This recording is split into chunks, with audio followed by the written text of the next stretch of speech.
All right, so, oh, it looks like you're in. You started it. Yeah, I think so. Yeah, no. So you started it. Oh, I see that you started it now. So there's a green dot indicating. So now when she clicks in.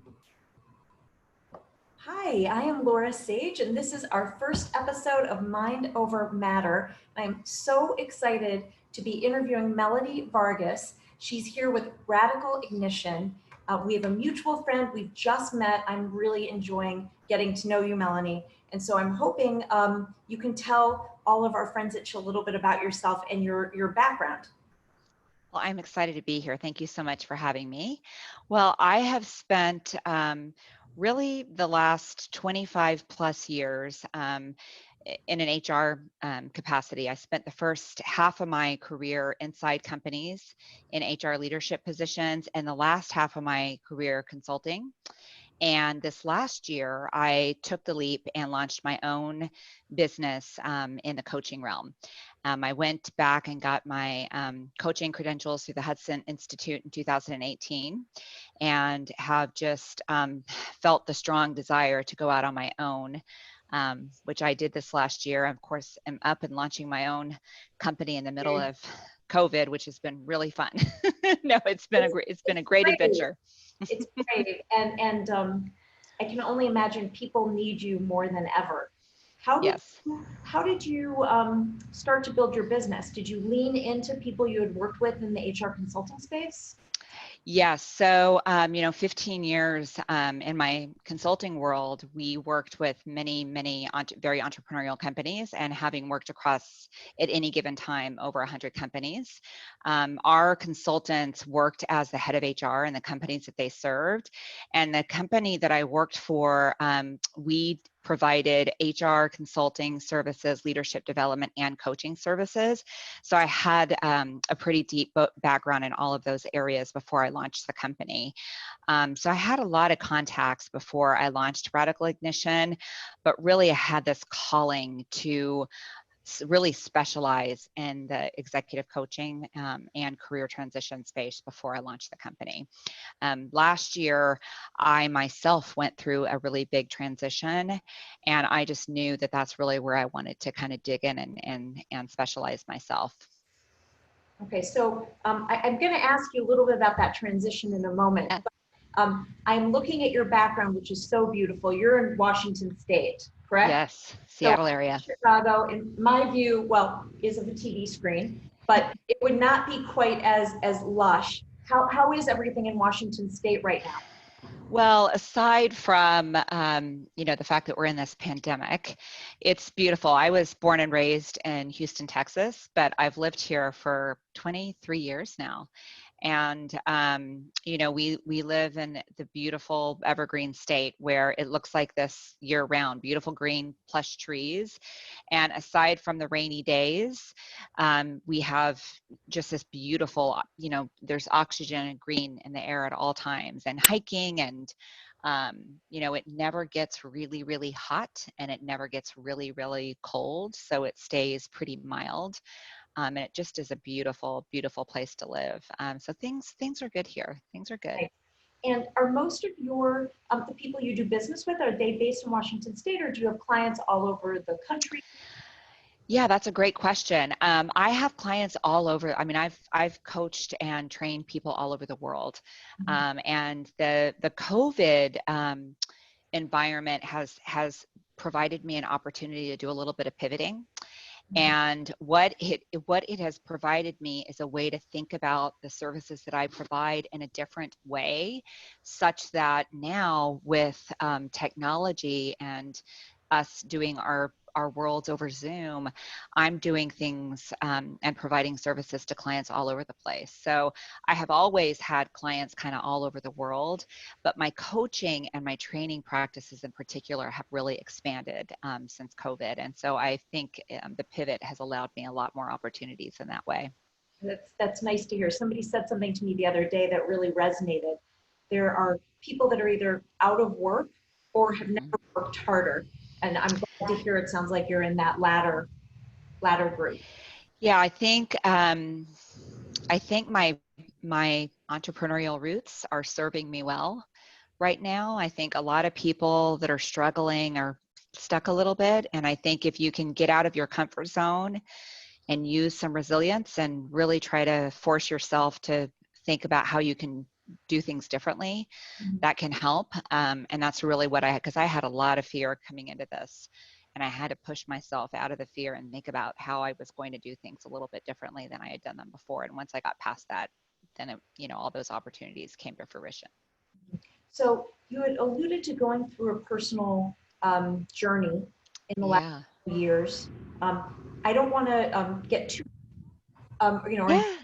but if you don't mind sharing about that, and also is that when you learned about mindfulness, or is that something that you had? What's your relationship with mindfulness? When did it?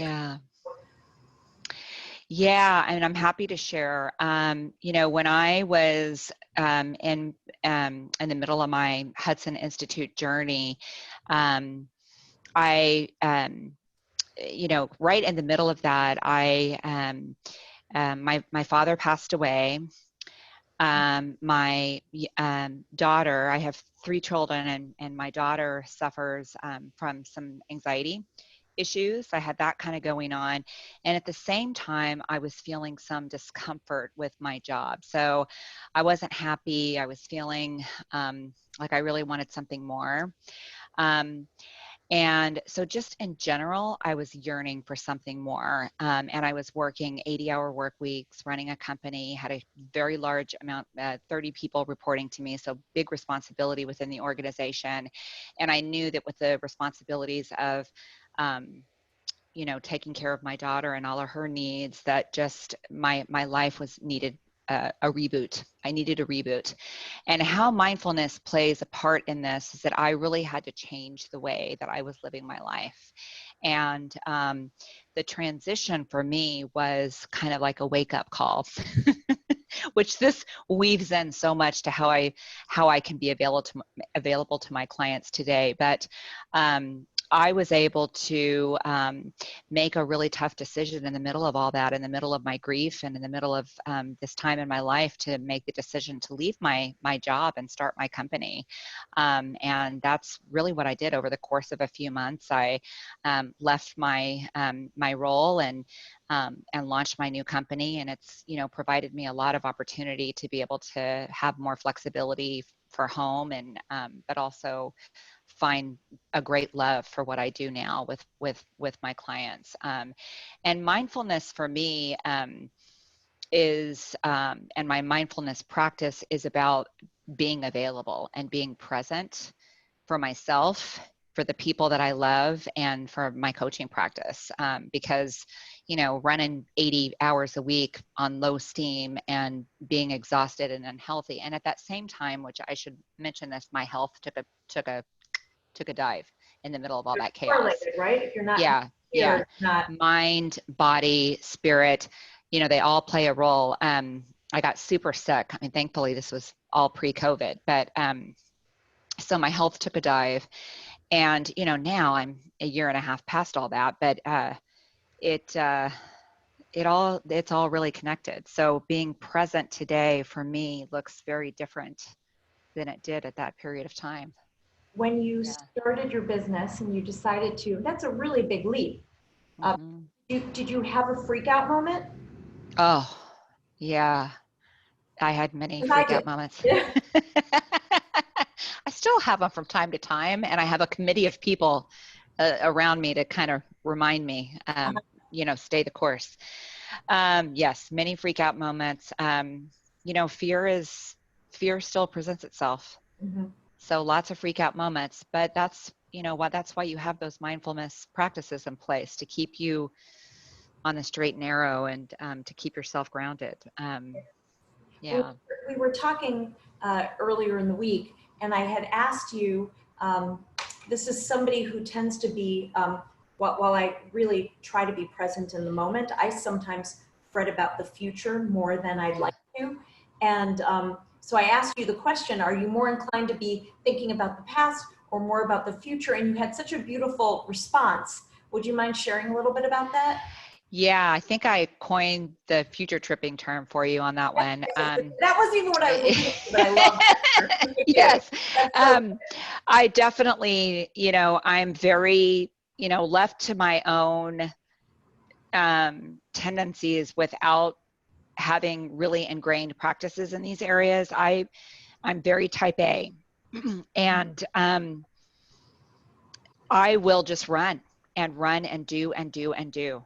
And I will spend a good majority of my time thinking about the things I need to do and thinking about what's not going to happen in the future and stressing about what is probably not going to happen in the future. And it's a complete waste of energy because chances are the things you're worrying about in the future are not going to happen, as you and I both know. And I just think about all the prognosticators. Right. And I think about all the time I have wasted doing just that, which is why I think these skills that we're learning with mindfulness are so useful. It takes away all the fear associated with spending time worrying about things that aren't going to happen in the future. And all the energy and creativity comes from me staying in the moment and the resilience that we need to get through crisis. And when I do these things, I feel so good. I feel energized for the possibility of what's going to happen in the future. So will you tell us a little bit about the exercises you do to help you stay in the present moment? Yeah, for me, some of it is embodiment practices, which I also do with a lot of my clients.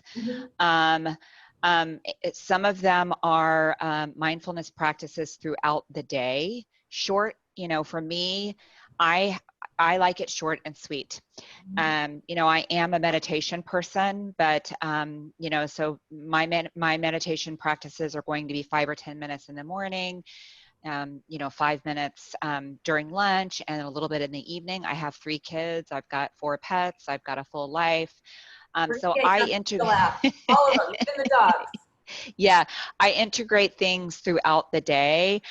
Sometimes it's a walk around the block. Sometimes it's it's integrating things throughout the day that are going to keep me centered and grounded, and not doing this, being either on a screen or just being turned on all day, every day, that's my old life. Being turned on all day, every day is going to just drain me of my energy. So whatever I can do to disconnect and get myself grounded and centered in the moment. And how do you help your coaching clients in particular do that? Yeah. Is that even part of your coaching process? Well, I am really excited to dig into the app, because that will be one of my things that I will add to the list. But, I mentioned the embodiment is one thing that we do in sessions. But if they're open to meditation, sometimes that's part of it. Sometimes we have walking sessions. A lot of my executive coaching clients need that. Just turn off the Zoom. Let's do a phone walking session. And, we are doing a lot of, computer screening throughout our work days now. And so I think it's about making recommendations on what's needed for the client that I'm working with and what their aptitude for mindfulness is. So I work to adjust to what's needed for the client. Yeah, so we figure that out. That makes a lot of sense. So if somebody would like to learn more about your practice, where should they go? How can they connect with you? Yeah, just the website, just radicalignition.com is the best place to go. And do you have any social media handles that you want to share with anybody? We do. We're on Facebook and on LinkedIn, and we got a Twitter, although Twitter's not quite as active as the Facebook and Instagram and the LinkedIn is. I hear you. I also have to work on our Twitter. It's interesting. It just takes time. It takes time to do all it does. This, right? It definitely does. Thank you so much for your time. I can't tell you how much I appreciate getting to know you. So much fun. Thank you for having me.